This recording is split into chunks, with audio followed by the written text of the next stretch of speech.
So you know, we're gonna take another 30 minutes about, and we're gonna listen to Yakov about the commissioning process, which is quite important.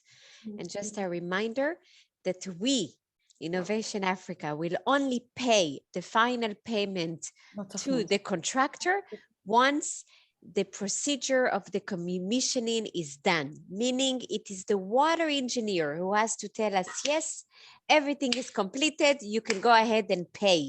So please listen up, because without the agreement from the water engineers, we will not be able to complete the project. Okay, so here I'm curious to know, and I will ask country by country, who already did the commissioning by the book as written in the water manual? Roger, yes or not? Not 100%. 70%, 50%, how much? Around 75. I am happy. This year we shall achieve 100. 110, but I am happy. William Cameron, do you work by the book or not? Yeah. In Cameroon, we are working by the book. And regarding the percentage of yes, I can see that we are at more than 90%. Very, very good. In the Philly, South Africa, what do you say? By the book or not? We had a challenge, Jacob, with our contractors where they said on the BOQ, there was no provision for the commissioning. So that was the challenge we had. I see. But let's say 10%, 20%, how much do you reach of the book? I can say, hey, we are too far, about 30%. I see. Dennis, South Africa.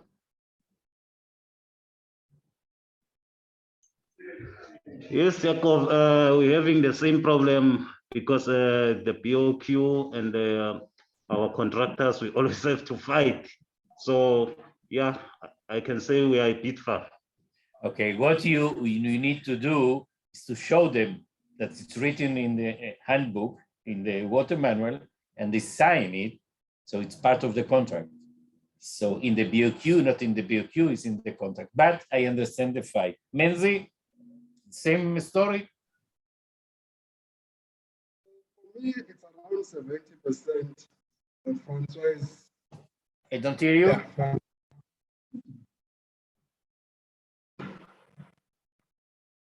Can you hear me?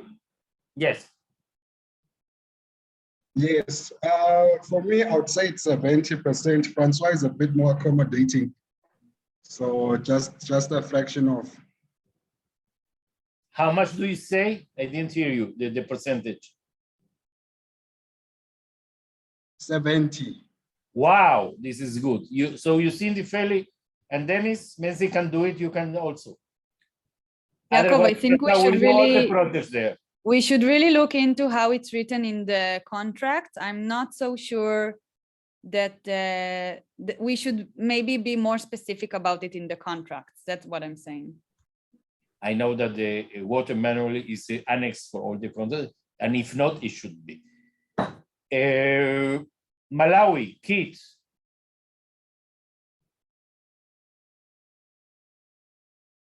Kit? 70%. Very nice. Zambia?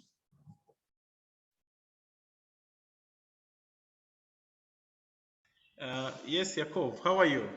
I'm fine, thank you. You see. I think we are somewhere we are somewhere between 70 and 75. At least we are getting there.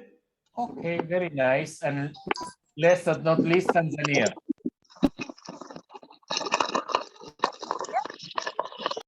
Lawrence? Yes, hi, Jacob.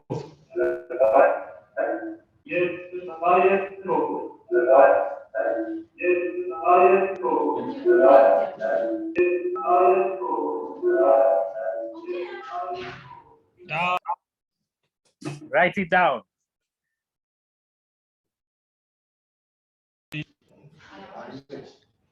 Hey, hi, Jacob. Hi, Lawrence. Yes, we are moving and we are getting almost on 80 to 85% on our commissioning. So look, people, we have near to 60, 70%, and I am happy. This is good enough. We start with the commissioning in the second, in the third and fourth trimester of quarter of 2021, but you should know that for 2022, by all means, for the next seminar, you need to be ready to do the 100%. It's a very important part of our project. And as Sivan said, they are not getting paid the less payment unless they're doing everything by the book, okay? So Shai, let's start, but it's good. 75, 70, 60, it's not bad. Let's go. Okay, we are talking, as in the water manual, about 4 chapters: the cleaning the pipeline, the filling and the air releasing, the leak test, and the disinfection. The principles are the same. They're very, very clear and simple. Nothing should be bothering you here. And we will answer as much as possible at the end of the meeting, this meeting, to all your questions in order to solve all the practical issues you could have here. So please, Shai.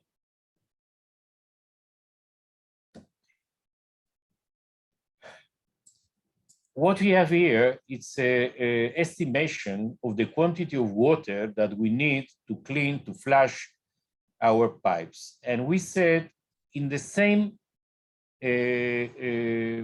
Excel, Shai, that we take out the quantities from the EPANET, we can already calculate the volume of water in each pipe according to the length and the diameter. So what we have here is an estimation, as we did several times. We said that for 1,000 meters, meaning 1 kilometer of a 50 mm pipes, we need 2,000 liters, meaning 2 cubic meters. But by the book, we need to flush all of our system 3 times at least. But we will see. The important thing is not the 3 times. The important thing is the pipes to coming out, the water coming out from the pipes clean. So this is the estimation. We have, generally speaking, more than 1 kilometer, let's say 3 kilometers. 3 kilometers by 50 mm, 6,000 liters, 6 cubic meters. But we don't have all the lines 50 mm, we have 25, we have 40, 32. So you need to know the volume of water that you need for one flushing. You need to know beforehand. And from thereafter, you can say, okay, I need 1 tank, 1.5 tank, 2 tanks in order to do my flushing properly. Okay, next.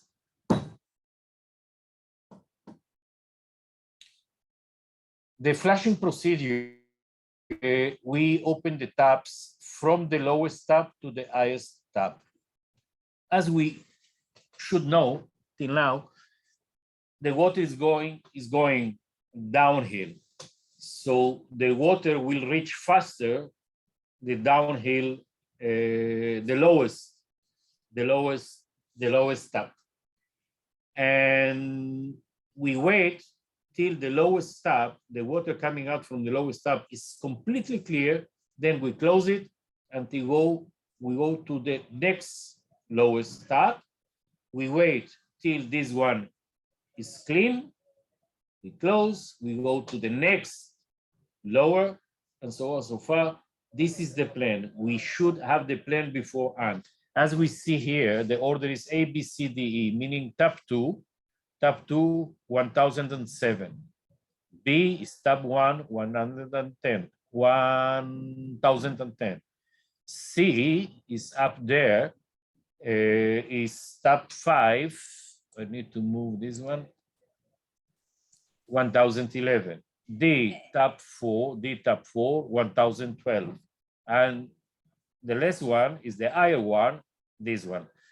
All the debris, all the materials go out into the line are running by gravity downhill. And that's why we open the lowest and we go higher and higher and higher. In the moment the water is coming clean up from here, all our system is clean, very easy to be done. And tell me, William, you already did it this way? Yeah, Yakov, you already do it in Cameroon. So I'm certain that this procedure is very easy to be done. Let's go to the next one, please, Shai. This is one of my best videos that I get, and each time that I see it, I'm so happy. I started very many years ago in irrigation of cotton, and when you open the irrigation of cotton, this is the kind of noise you get, water coming out. This is making me happy, seeing this video. And here is very clear that air is being released from the lines. Until the moment all the air will not be released from the line, the flow will not be steady. At the end of the day, we will get here a steady flow of water without any air. And let's see what's written here. Filling the pipe should be slowly, because you need to get time there to be released. The tap should be open according to the sequence, again, from the lowest elevation to the highest. Air is running up. So if this tap in the video is the lowest one, and at the end of the day, no air coming here, you close it. So the air will run to the second one. When the air is released from the second one, you close it, you run to the third one, and always from the highest, from the lowest to the highest. Okay, let's go further. Shai, next, yes. And we see here the filling. So we clean the lines, we release all the air. Now we like to fill the lines in order to check leakage or pressure. So the same procedure, we open the lowest, we open also the next one in order the air to be released from here. Let's go further. And again, when this one is, all the air is released, we close it, we go to here, we close the next one, we open this one, so on so far. I believe that this procedure is clear from the conceptual point of view for all of you. And if you have any doubts, please ask at the end of the presentation. I do have a question, Jakob. Yes, please. Thank you. So let me see if I understand. What we need to do is that we need to fill up the tank. And then from the tank, the first step will be what we call the flushing, which is just the water reaching each one of the taps, starting with the tap that is at the lowest part of the village. And then we open the tap, we wait that the water is clean, we close it, we go to another tap, we make sure that the water that comes out is clean, and we do it. And then you have the filling. The filling is, again, you need to fill up the tank, and from the tank, water again has to flow to all the taps. Here again, we start with the lowest tap, where the lowest in the village. And here, if we do it again, if we open, what we're trying to do is to release the air that was trapped inside the pipes. Right, right. That's all. But is the hair didn't come out already when we did the flushing? Meaning at the beginning, or do we need to do it again? No. What we take out in the moment we did the flushing is we take out the debris and all the materials and soil and sand that it's in the lines. And we are not sure that we release all the air. That's why we need to make sure that we need, you see, by gravity, the particles of the sun, they're going down and they're being released when you flush. And the air is going up and can be trapped. That's why we do first the flushing and thereafter the air releasing. You can flush the line and still air should be stay there. That's why you should make sure that all the air was released. Thank you, Yakov. My pleasure. And yeah. Okay. When we have the line under pressure, I like to ask to the answer to you, Sivan, is that in these cases, in all this process, the pump should be working as usual, meaning the tank should be all the time full. Meaning if we are flushing and the level of the tank is coming down, so the pump should fill it up. Okay, the system should be operational. So the tank should be all the time working. When the floating valve is saying it's coming down, fill it up without any intervention of us. It should be automatic. Okay. Okay.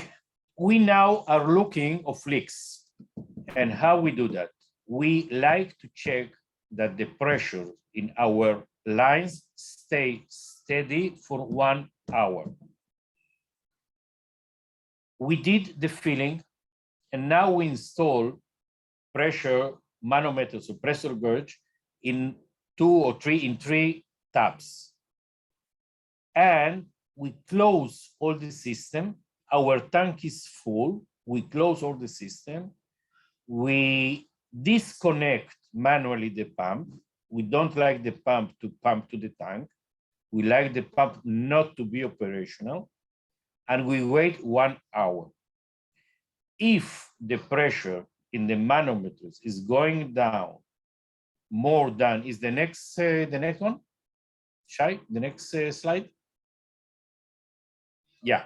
If the pressure in the manometer is going down more than 5%, it means that we have leakage in our lines. Okay? But no, before that, but the important thing here, can you go one up, another one up? Yeah. The important thing here, our pressure are not so wide. The range of our pressure is, let's say that in this case, the range of our pressure is 10 meters. And we are talking about 5%. 5% of 10 meters is half a meter, 50 centimeters. So this manometer in this slide cannot help us, because this one is still 60 bars. We can say roughly that 60 bar, they are like 60 atmosphere. The difference is very, very small. For all practical purposes, we can say that 1 bar is 1 atmosphere. We have a very small difference there. But we know that 60 atmosphere is 600 meters. And we are looking for a leakage of half a meter. So no way this range is the correct one. We need to know what our range is beforehand in order to install the proper gauges or the proper manometers. Otherwise, no way this one is going to show us half a meter of leakage, you see? So this is the most important thing. Before you start this test, you should know what is the 5% you are looking for, and thereafter you choose the manometer that is in that range. Otherwise, you will not be able to know.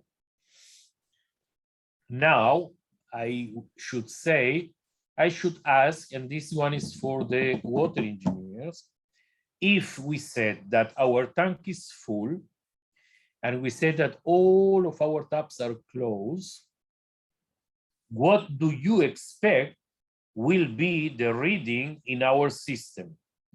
what will be the reading of the pressure in each one of our taps? Who knows? Can come in, please. Break in.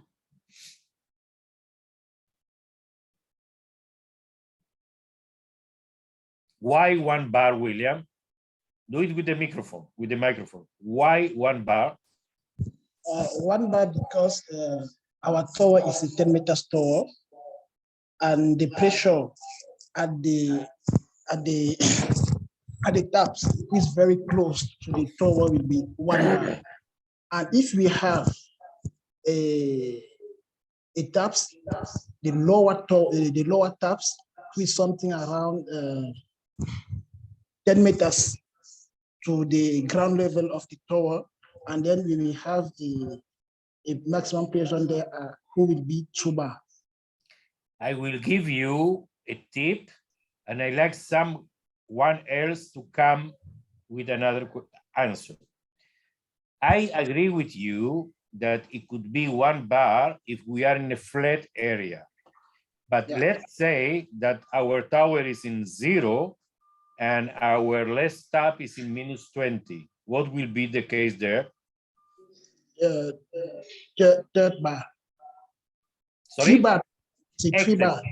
Excellent. 3 bar. So what we expect to see in our manometers is the hydrostatic or the static pressure, meaning by elevation, the height of the tank, and the ground level of the taps. Excellent answer. And in order not to complicate ourselves, I will give you 2 ways we can do it. And with Maury in Monday, you are going to do the exercise. If we run the EPANET when our tower is full, completely full, and we say that the demand in each tap is 0, the answer of the EPANET, if we will ask for the pressure, will be exactly the answer you give us. You see? You agree with that?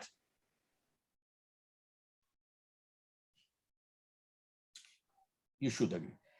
And the other way to do it is as we do in the tracking files. If you remember in the tracking files, we have 1 column for the ground level of the tower. The next column is ground level from the tower +6 or for the full tower. And thereafter we write the range of the topographic elevations of the taps. So from there, very easy within Excel, you can solve the same question. But for us, because we are running the EPANET and everything is in the EPANET, the best to do that is to putting demand 0 to the elevation of the tank should be full, the level of the water should be full in the tank, and we get our answers. So this, if this point is clear, I should say another solution, practical one, how we can do that, if it's okay with all of you, or if someone like to come in with a question, urgent one. I just wanted to be clear for everybody that when we're doing this pressure test, this leak test, the taps are closed. You connect the pressure gauge to where the tap is, and you don't open the tap. So we want to know what is the pressure in the pipes when there's no water flowing. The water is just filled in the pipes. And that's what Yaakov said that we can do with the EPANET to see what is the pressure in each tap when there's no flow of water. If we put the demand in each tap to be 0, then it's like all the pipes are just filled with water, but not flowing to the taps. So that is when we see the hydrostatic pressure. Yaakov, you want to come in? As a matter of fact, if there is no flow, there is no friction losses.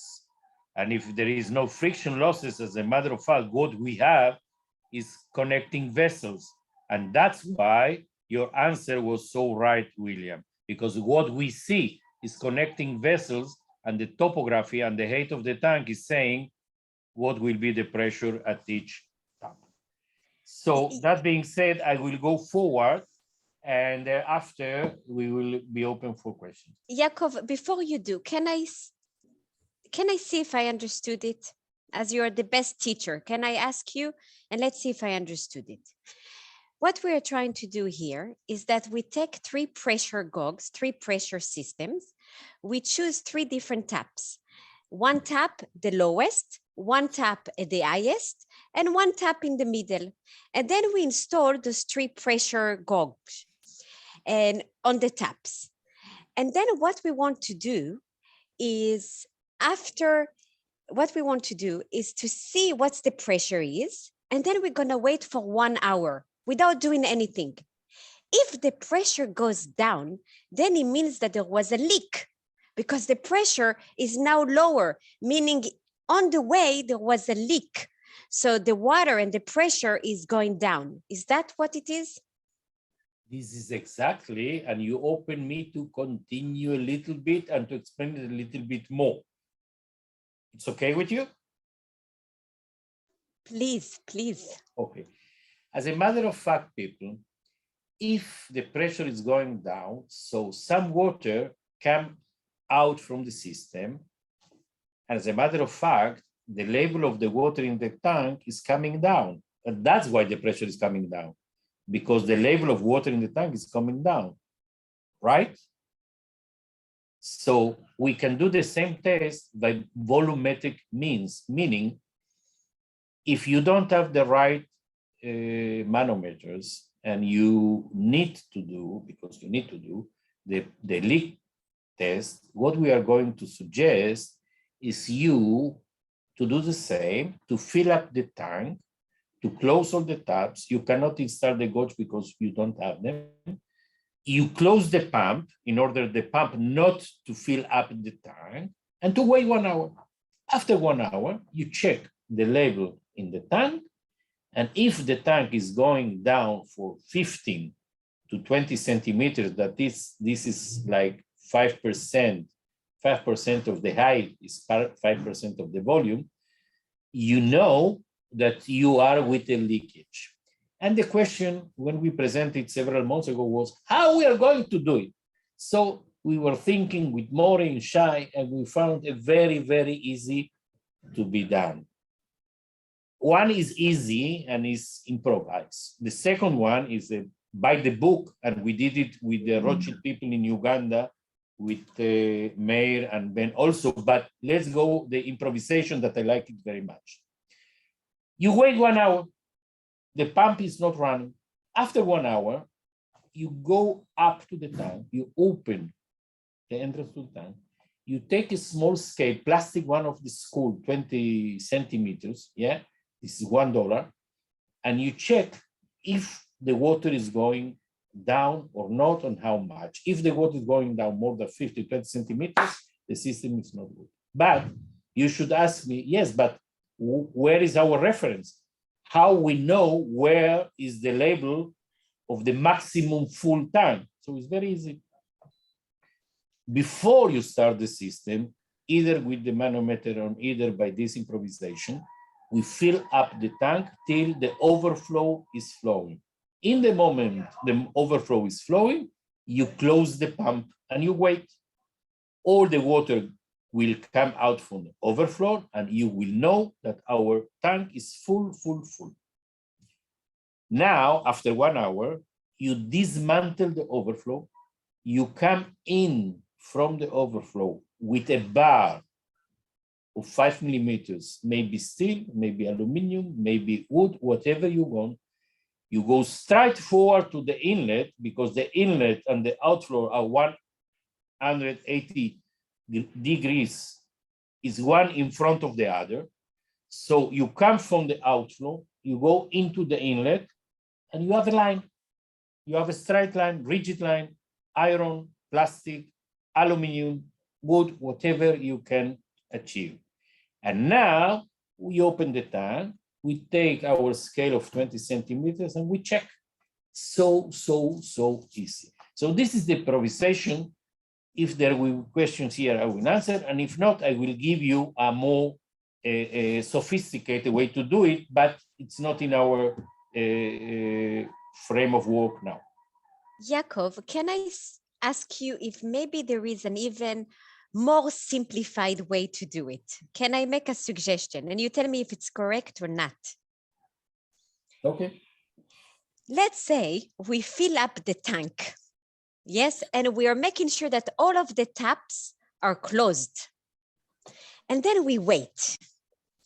If the pump starts working, it means that there is water that came out of the tank. Therefore, there is a leak. Meaning that maybe we can just wait 1 hour inside of the pump room.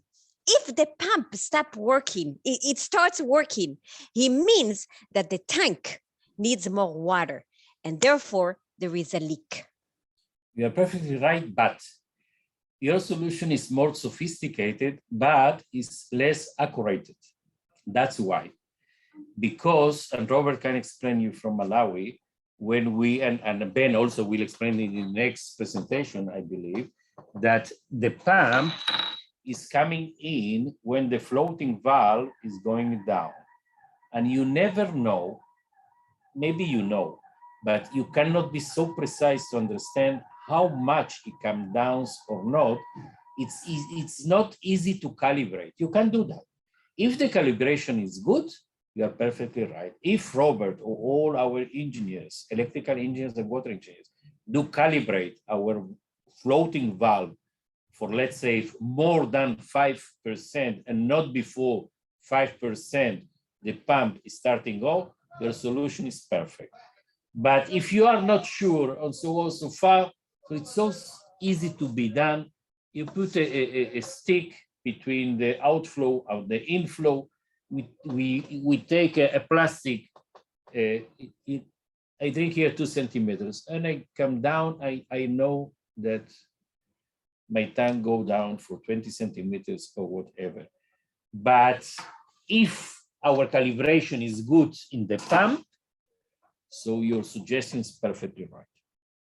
And let's give you the solution that we did with the people, the students of Rothschild in Uganda last year.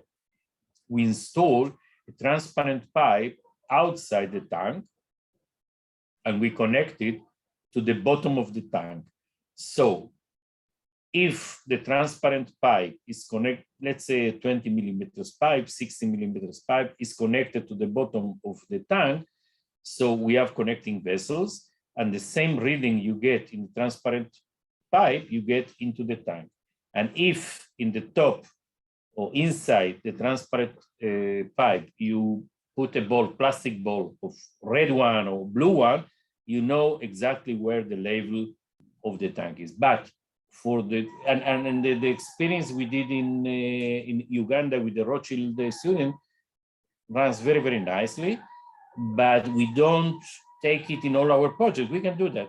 If we have it in all our projects, I don't know if we need to, but I should say that either way is good, and maybe you people will come with other solutions, but it's easy to be done. Even by volumetric, even by the pressure, by the manometers, it's easy to be done. Let's go further. Shai, and at the end of the presentation, if we will have more questions. Okay, last step is the forward is the disinfection. And even if we clean the lines, microbial pollution could be into the pipes. So what we do, let me check here. Yeah, what we do, we fill up the tank with a 50 ppm solution and we wait, and we will explain what is the 50 ppm solution, and we wait for a contact time of 30 minutes. We wait 30 minutes in order the chlorine to be in the 50 ppm solution to be in contact with the tank, with the water in our tank. Shai, can we go further?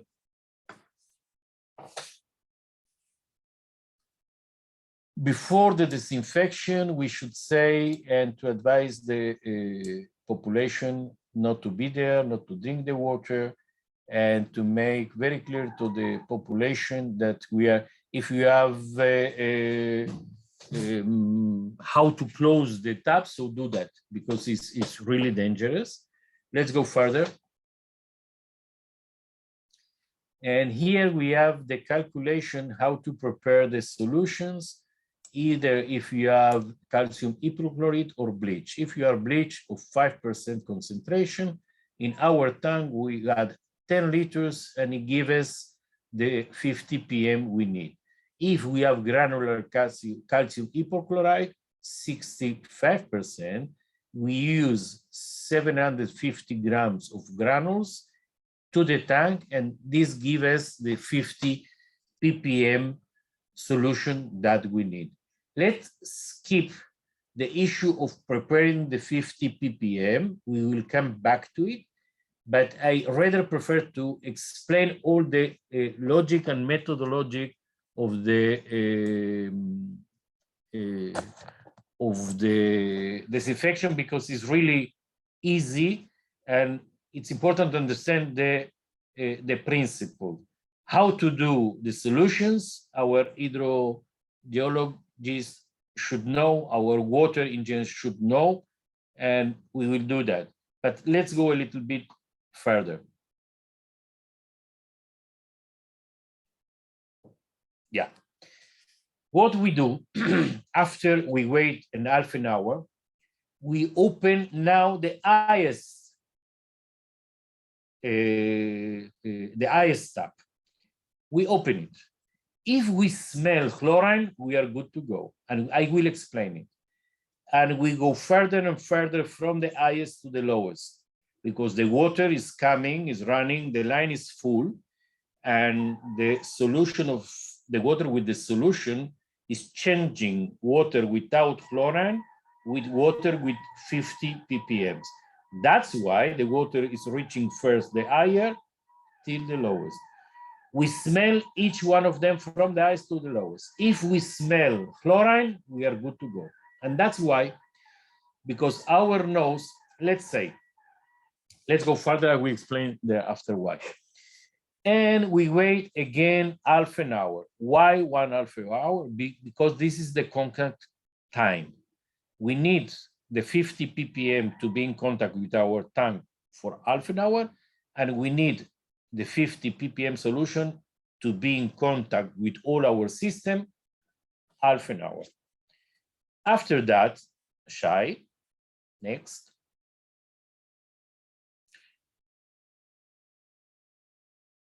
After that, we open from, we already did 7, so now we are going to 8. After half an hour, we open again the taps and we check if we have 1 ppm or half a ppm. That's why. If we have 0, it means that the chlorine was reacting with the organic matter into the system, and we don't have any residual chlorine. If we don't have any residual chlorine, we have the doubt if some organic matters stays there. Meaning, the only way to know that we have no any residual organic matter is if we have some residual chlorine. And why we are asking for 1 ppm or half a ppm? Because it's safe to drink. We can drink water. Human beings can drink water with half or 1 ppm of chlorine and nothing will happen. It's perfectly healthy to do that. So let's do it again. We fill up the tank with 50 ppm. We wait half an hour. We open all the taps from higher to lower. If the smell of the chlorine is there, we are good to go, because our nose is more sensible than 1 ppm. If we smell, you cannot smell 1 ppm. You can smell more than 1 ppm. So if we get some smell of chlorine in the taps, we are good to go. We wait half an hour, and now we check with our strips if we have half or 1 ppm. If we have 0, come back and do it again, because all the chlorine was reacting with the organic matter and we have residual water matter. If the chlorine, the residual one, is more than 1, let's say 5, so wash it, open it, and let the water run till the chlorine goes down till 1 ppm or less. So I believe the principle is clear. Let's go further one, please. Thank you very much. So I believe that the principle is clear. And if we don't have any matter or questions regarding how to prepare the solution so far, we can be good to go. But please, now we are open for questions, not only for disinfection, for all the commissioning chapter. Okay, let me see what we have here.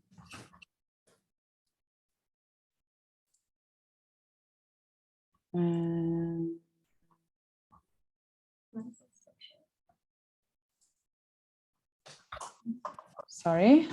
No problem. I can jump in here quickly. Tamar asked, do we need to test each tap? Is that correct? Should we test the quality at each tap? Yes, of course, but because people are drinking for each tap, and we should be very, very sure that the concentration is less than 1 ppm. We need to check everyone, and we need to check before the waiting half an hour that we get chlorine. We smell each tap, you see, because the solution is going from the higher to the lowest. So maybe if you don't have in the highest, stop, start again. If you don't have in the middle, stop, start again. Till you are sure that you have it in the lowest one. So you wait half an hour, and thereafter you check that the residual is more than half. If the residual is more than half, we did our job.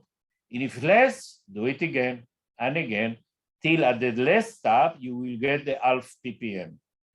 Thereafter, you need check and to be sure that the people can drink. So the ppm, the concentration should be no higher than 1. And that's why, again, you start checking each one of them. Fantastic. Rogers is asking, in the BOQ, do we have a section for commissioning since the contractor is required to buy the chlorine for the disinfection?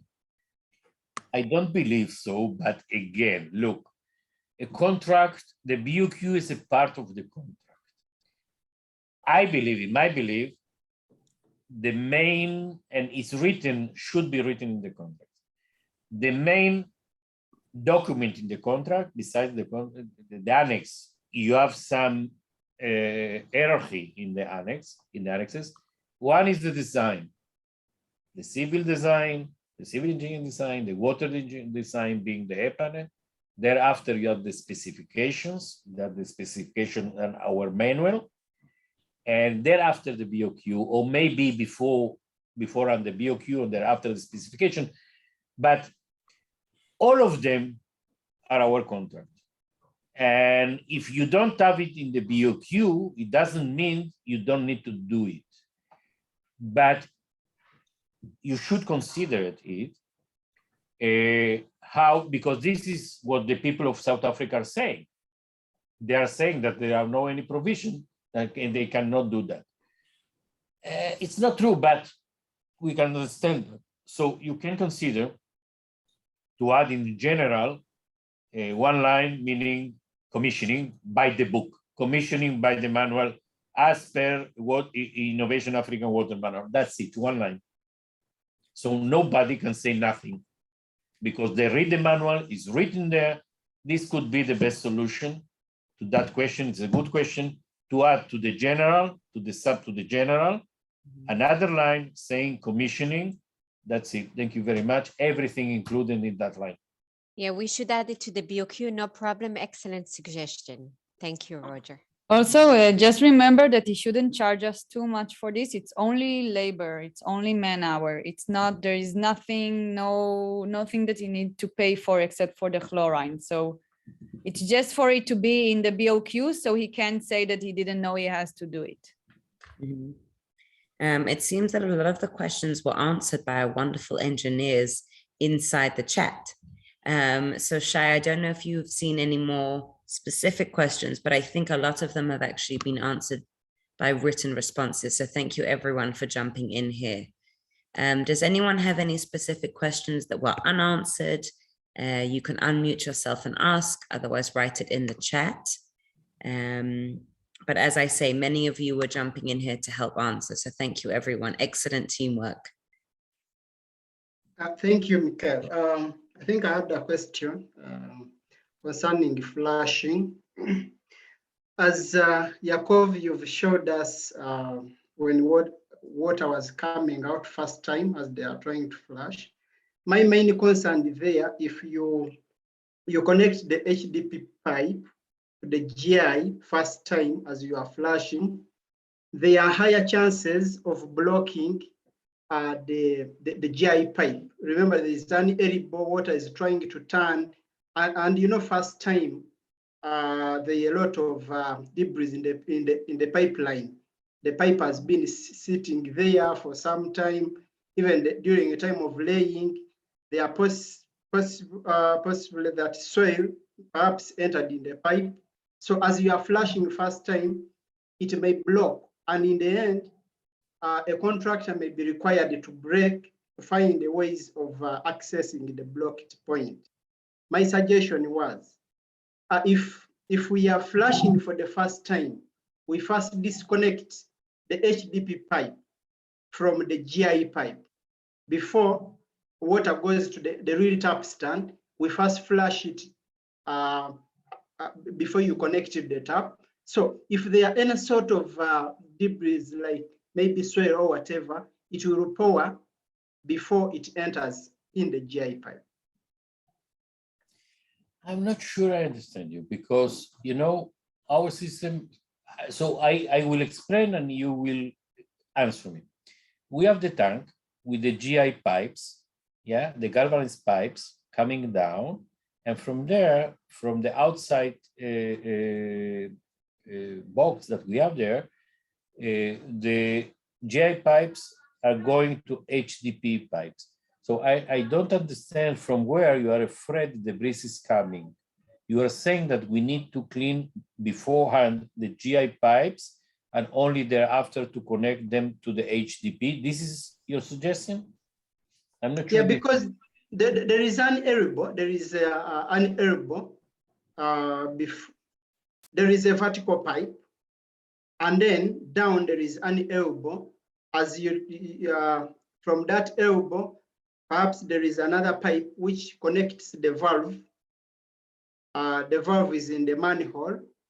Then the HDP pipe may be possibly outside the manhole, or it may come until where the valve is. But in the concrete itself, there is an elbow there.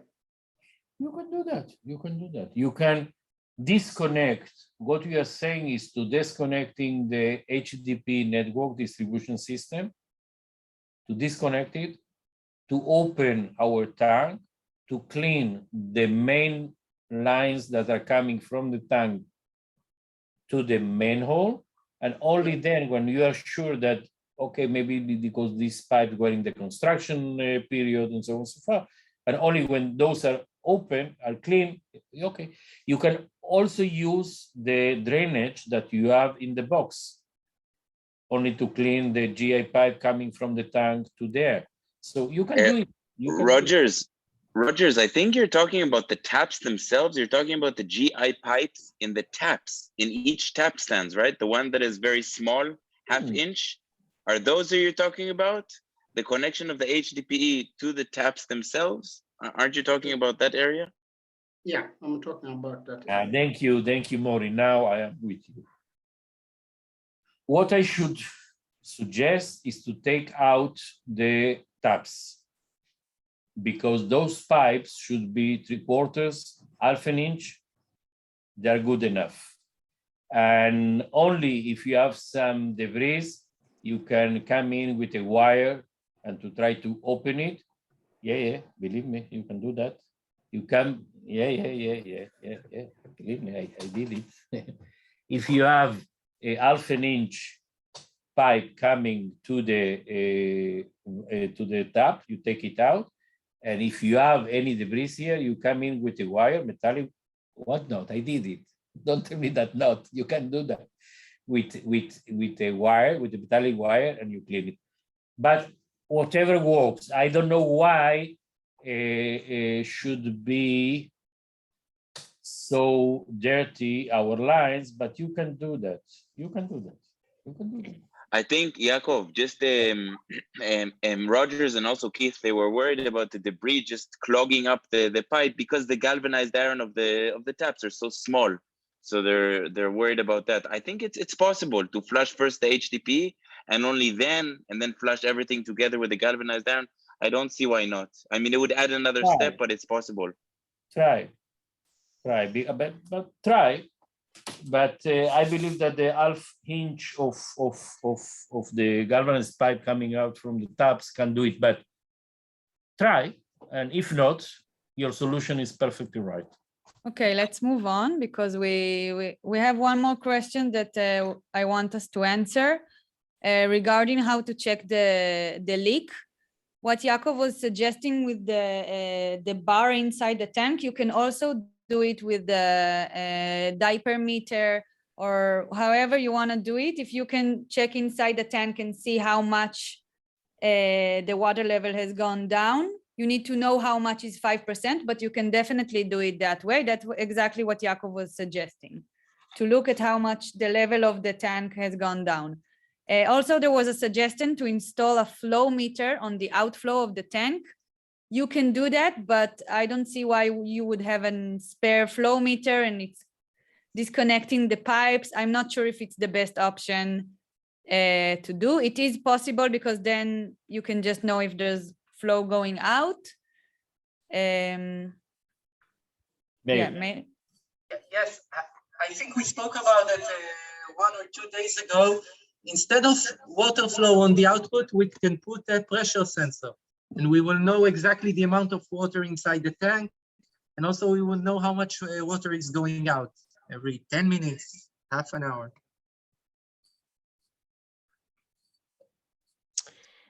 Okay, so there are a few solutions to check if we have leakage or not. It's quite important, so thank you.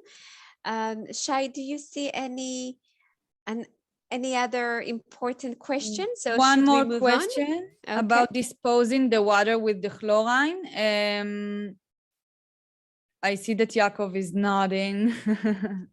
No, this one is a good one, but look, if we have organic matter, and we could have, probably we have organic matter in the pipe, so at the end of the day, not much chlorine will come out from there. But as we said, you should make very clear to the population that this process is a dangerous one, and they should, for 1 day, half a day, whatever, not to drink the water. And at the end of the day, the water with the chlorine up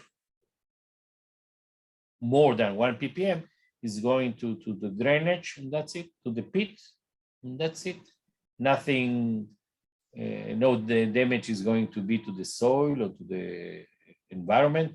So only the people not to drink water with the concentration higher than 1 ppm. That's the only hazard that can be done. Be careful. As a matter of fact, in the States, in the hotels, the people, they put in the taps more than 1 ppm. I don't know how much more, but they put more. At the time that you can smell in the motels and so on, the chlorine, it's not, the danger is not so big, but the people should not drink that, okay? Okay, thank you very much, Yaakov. As always, wonderful. You're such a good teacher. Thank you for taking the time to be with us during this webinar. And I don't know, but I feel that we need a break. Do you agree? Everyone says yes. Okay, so let's go ahead with 15 minutes of break. Get your coffee, come back, and we will continue with the rest of the schedule. And that will be it for this week. That's all.